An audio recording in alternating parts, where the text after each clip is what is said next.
India Mi ke channel Banwan Rak Kubor Baman Lagasni.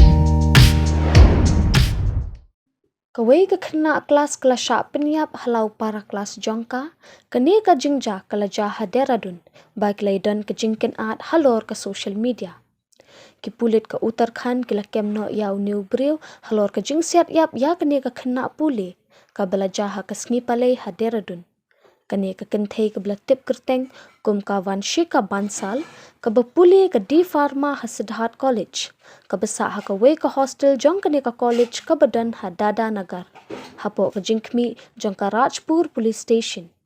Bad ubla penyap ya kene ka kenthei ulatip kerteng kum u Aditya Tomar.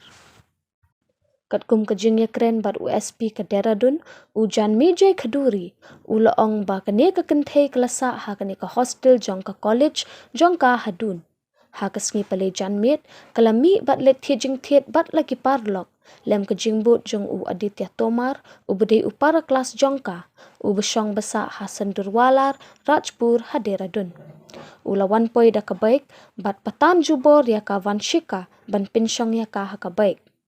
Haba ka Vanshika kalayakhi banlat na u Aditya ula siat ya ka na syadem da ka sulay bat ula mare bat petri bat i ka baik jong u bat bret ya ka sulay.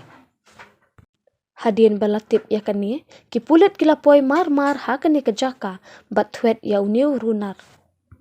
Hadien kejing yo kem ya u kila tokit bat uniu rumar bat uniu runar ula pinpau bo ula pinyap ya ka. Ka Vanshika kalayap Hashan layathu ujan Mijay Khaduri. Kat kum ka khubor belayok jingtip, layathu bu Aditya uladan ke jingthut halor ka wei kadur bakalapos sa social media.